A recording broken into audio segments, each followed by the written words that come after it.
नमस्कार, नमो बुद्धाय, जय भीम, जय पेरियार। साथियों, आप सभी का जागो पंच में बहुत बहुत स्वागत। जागो पंच नित्य के भांति आज भी आपके लिए एक ऐसा वीडियो लेकर आ रहा है जिसमें आप देखेंगे कि कैसे ये वैदिक ब्राह्मण धर्म अपने आप को भारत में पल्लवित कैसे किया, कैसे पोषित किया, इसकी आधारशिला कहाँ है। यदि हम इतिहास के पन्नों को उठाएं, उखाड़ें, तो निश्चित तौर पर हमें यह स्पष्ट हो जाएगा कि ब्राह्मण धर्म, वैदिक ब्राह्मण धर्म, ये बुद्ध के कब्र पर खड़ा हुआ धर्म है। बुद्ध इस धर्म से सारा का सारा, पूरा का पूरा कॉपी करके ही ये वैदिक ब्राह्मण धर्म बना है। क्योंकि किसी भी मूर्ति को यदि उठा लिया जाए, किसी भी मंदिर या देवी देवता को उठा लिया जाए, तो उसका जो चित्रांकन है, उसका जो आकार और उसकी भाव भंगिमा है, वह बुद्ध की प्रतिमा से अवश्य मिलेगी। तो आइए आज हम इस वीडियो में बात करेंगे बुद्ध धर्म की कब्र पर बना महादेव मंदिर, शिव मंदिर। आज हम इसमें बात करेंगे कि जो शिव का आकार है, शिव का रूप है, वह साक्षात बुद्ध के स्वरूप से मिलता जुलता है। यह पूरी तरह से कॉपी किया गया है। इसको भारत सरकार ने भी माना है और सुप्रीम कोर्ट ने अपने एक आदेश में इसका जिक्र भी किया है। उस आदेश में यह कहा है कि बुद्ध के जितने भी स्तूप हैं, वही ब्राह्मणों ने उसे शिव मंदिर में या शिवलिंग में बदलने का काम किया है। इसका जिक्र मैं आपको वीडियो के आखिरी में दिखाऊंगा। तो साथियों, आप सभी देखें कि कैसे ये बुद्ध का स्वरूप बदला गया और बुद्ध को कैसे शिव बनाया गया, यह स्पष्ट होगा आपको इस वीडियो में। तो सबसे पहले हम कुछ उन अंशों को आपको दिखा देते हैं, उन स्थितियों को बता देते हैं कि कैसे बुद्ध का स्वरूप बदलकर शिवलिंग या शिव का आकार दिया गया। कैसे ब्राह्मणी धर्म ने अपने शिल्पकारों के माध्यम से षड्यंत्र करके बुद्ध को शिव बनाया। आइए देखते हैं। बुद्ध ही शिव स्वरूप में वैदिक ब्राह्मण धर्म की बुद्ध धर्म के प्रतिस्पर्धा होती रही है। सत्य धर्म को दबाने की अनेक माध्यम से भरसक कोशिश की जाती रही है। इसी श्रृंखला में ब्राह्मण पंडितों ने चित्रकारों एवं शिल्पकारों की सहायता से बुद्ध की मुद्रा में अनेक अलौकिक परिवर्तन किए। बुद्ध धम्म में दुख का कारण तृष्णा कहा गया है। बुद्ध की ध्यान मुद्रा को देखकर चित्रकारों ने बुद्ध के गले में तृष्णा पर विजय पाने का दृश्य स्पष्ट करते हुए उनके गले को नील वर्ण का प्रदर्शित किया है। तृष्णा को विष की संज्ञा दी गई है। समस्त तृष्णा रूपी विष के पान करने से बुद्ध का कंठ नील वर्ण का हो गया है। वे विष रूपी समस्त ऐषणाओं को आकठ पीने वाले नीलकंठ बुद्ध हो जाते हैं।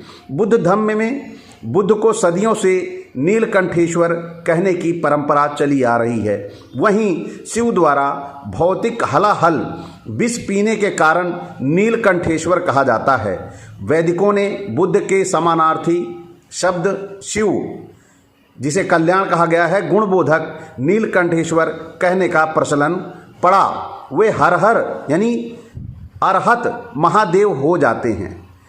अकुशल, घर्मी, भूत पिशाच आदि गुणों वाले शरणार्थी लोगों को धम्म की दीक्षा दिखाने वाले षडंकर यानी शंकर बुद्ध कहलाते हैं। स्वयं दीप बनने वाले दीपांकर बुद्ध, 10 परिमिताओं को पार करने वाले बोधिसत्व, स्वयं श्रम करके बुद्धत्व प्राप्त करने वाले स्वयं प्रकाशित बुद्ध कहलाते हैं। उष्ण शीर्ष शिव की जटा। सबसे पहले हम बात करते हैं बुद्ध के जटाओं के बारे में, शिव की जटाओं के बारे में। प्राचीन काल में बुद्ध एवं शिव की मूर्ति की पूजा नहीं होती थी। उनके प्रतीक चिन्ह जैसे बुद्ध का प्रतीक चिन्ह हाथी अथवा पाद चिन्ह एवं कमल का फूल माना जाता था और शिव का प्रतीक चिन्ह हल्का सा स्तूपाकार गोल पाषाण का लिंग माना जाता था।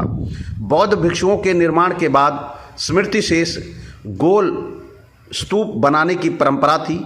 ये ही लिंगाकार स्तूप को ब्राह्मण धर्म में शिवलिंग माना और उसे पूजा करना शुरू रखा। मूर्ति काल के उदय होने पर उनकी मानवाकृतियाँ बनाकर ही प्रथा प्रारंभ हुई।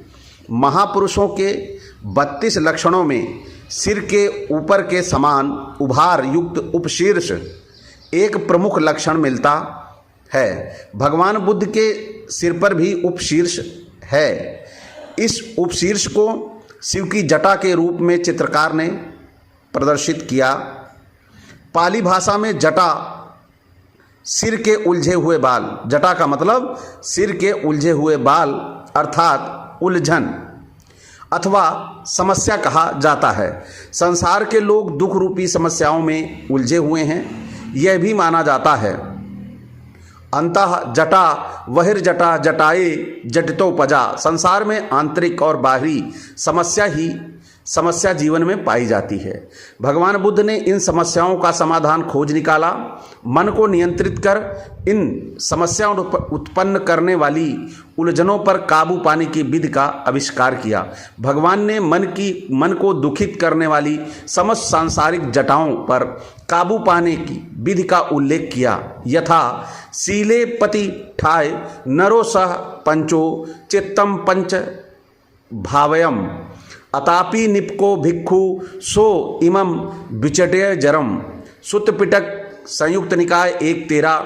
अर्थात जो मनुष्य शील में प्रतिष्ठित है और समाधि एवं विपश्यना के भावना करता है, वह तृष्णा रूपी जटा समूह का संच्छेद करता है। इसी तरह आप देखेंगे कि जिस तरह बुद्ध के सिर पर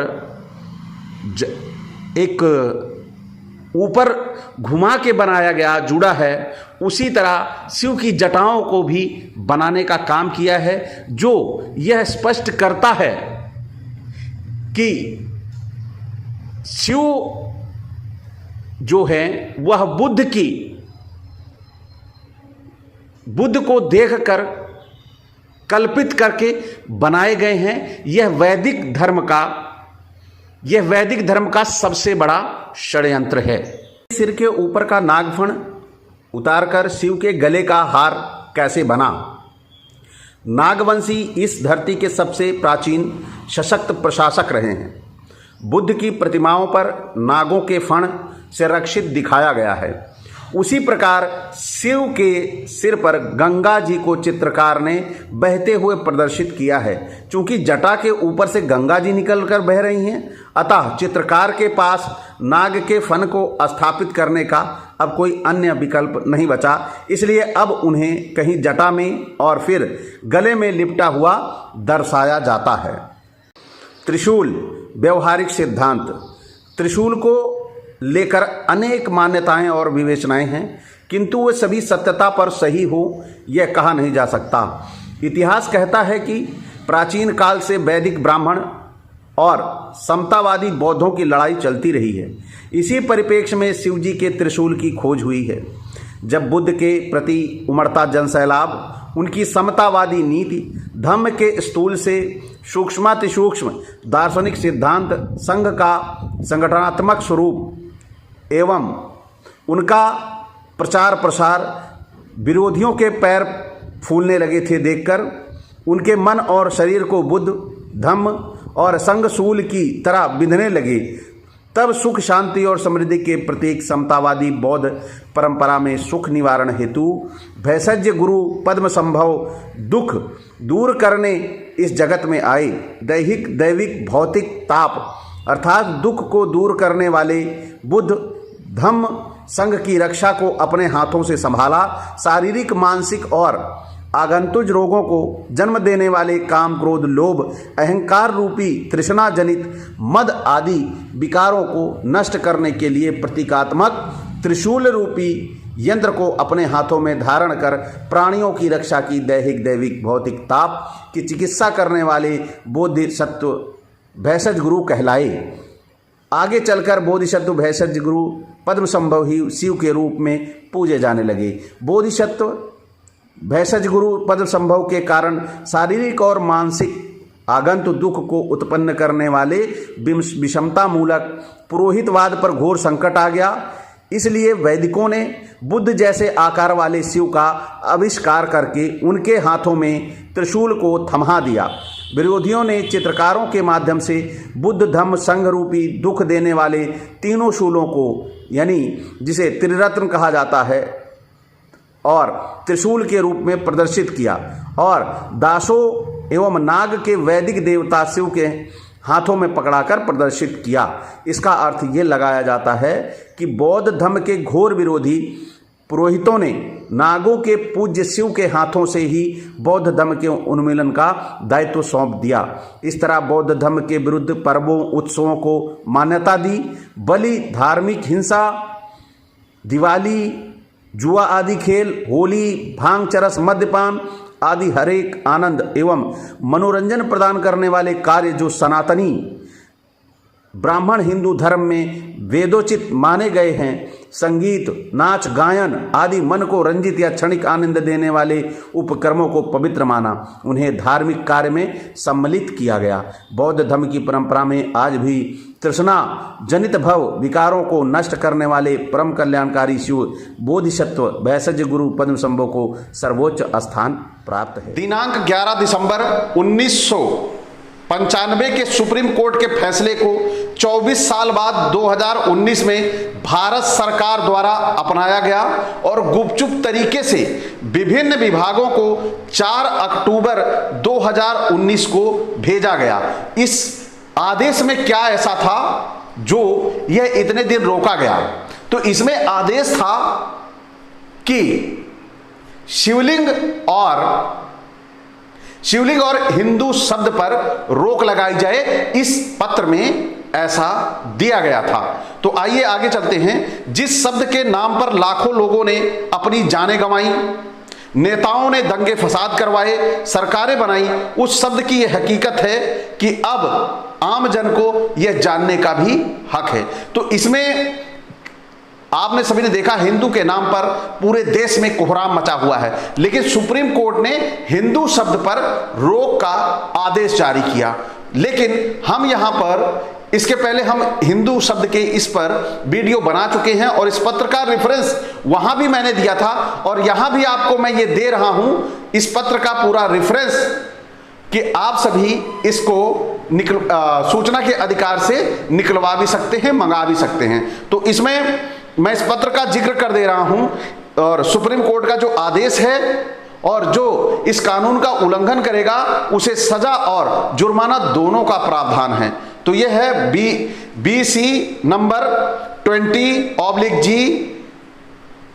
और 6015/44/80 SC and BCD 1st 4th government of India, Bharat सरकार, मिनिस्ट्री ऑफ होम अफेयर्स, गृह मंत्रालय, North Block, new Delhi, date 4 October 2019। तो आप सभी, और ये दिया हुआ है द चीफ सेक्रेटरीज, यानी इस पत्र का जिक्र मैंने यहां पर आपको दिया।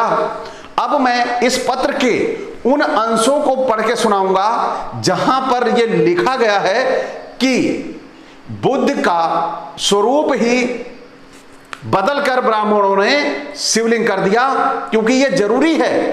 अगर हम जानेंगे नहीं तो देखेंगे नहीं तो जानेंगे कैसे? क्योंकि हम लोग जो चीज लिखा होता है उसी पे विश्वास करते हैं। तो ये लिखा है, ये आदेश सुप्रीम कोर्ट का है। आप सभी, मैंने अभी आपका पत्रांक नंबर भी बता दिया और मैं इसको डिस्प्ले भी कर दे रहा हूं और आप इस चीज को पढ़िए, देखिए, क्योंकि इंग्लिश में लेटर है लेकिन मैं इसका हिंदी रूपांतर ही आपको पढ़ के सुना रहा हूं। यह स्पष्ट है। हाँ, तो यहां से मैं सुना रहा हूं जहां पर शिवलिंग के विषय में लिखा गया है। शिवलिंग एक अनुपस्थित शब्द है, इसीलिए सार्वजनिक स्थान पर पूजा, स्थापना या भाषण पर प्रतिबंध है। पहला तो ये। अगला, यह स्पष्ट है कि ब्राह्मणों ने, ध्यान दीजिएगा आप यहां पे, यह स्पष्ट है कि ब्राह्मणों ने स्तूप और विहार जो कि राजा अशोक द्वारा बनाया गया है को शिवलिंग में बदल दिया गया है। हालांकि वहां तथाकथित शिवलिंग मंदिर अभी भी जाना जाता है, इसलिए SC, ST और OBC द्वारा महादेव बुद्ध महादेव के नाम से प्रसिद्ध किया गया है। इसलिए सभी प्राचीन महादेव मंदिर जिन्हें आज ब्रह्म शिवलिंग या शिव शिवालय के रूप में जाना जाता है, जबकि महादेव मंदिर या बुद्ध महादेव मंदिर के नाम से जाना जाता है। तो यहां ये आदेशित किया गया है कि जितने भी स्तूप, जितने भी आज शिव मंदिर हैं, ये सारे के सारे बुद्ध स्तूप हैं। अब आपको यह स्पष्ट हो गया क्योंकि ये सुप्रीम कोर्ट का आदेश है। तो आज आप ये समझ सकते हैं कि बुद्ध की कब्र पर खड़ा हुआ ये वैदिक ब्राह्मण धर्म है और बुद्ध की कब्र पे खड़ा हुआ ये शिव मंदिर है। आप सभी को ये स्पष्ट हो गया। आप सभी इस भ्रम में ना रहे कि ये शिव मंदिर, ये भोलेनाथ, ये त्रिशूलधारी, ये महाकाल कोई दैवीय शक्ति हैं। यह ज्ञान की पुंज से निकला हुआ नकल का नमूना है और इसके सिवा कुछ नहीं। तो आप सभी ज्ञान की पुंज की तरफ बढ़िए और अपने विवेक बुद्धि का इस्तेमाल करिए। यही जागो पंच का उद्देश्य है, इसलिए यह सूचना आप तक पहुंचाने का काम जागो पंच ने किया है। तो साथियों, आप सभी को आज का वीडियो कैसा लगा? अच्छा लगा तो लाइक करें और जो हमारे नए साथी जुड़ रहे हैं वह सब्सक्राइब कर लें, जिससे हमें आपके सब्सक्राइब करने से वो पावर मिलती है कि हम और भी कुछ खोज के आपको ले आकर ऐसा कुछ सुनाएं जिससे वैदिक ब्राह्मण के षड्यंत्र का भांडाफोड़ हो। तो साथियों, आप सभी बेल आइकन की घंटी भी दबा लें जिससे हमारे अगले वीडियो का नोटिफिकेशन भी आप तक त्वरित गति से पहुंच जाए। तो साथियों, आप सभी इसी के साथ बने रहिए, जागो पंच के साथ। जागो पंच आपके लिए अंधविश्वास और पाखंड की पोल खेल के लिए सदैव तत्पर है और नित नए वीडियो लाता रहेगा। इसी के साथ आपसे विदा चाहूंगा। नमस्कार, नमो बुद्धाय, जय भीम, जय पेरियार साथियों।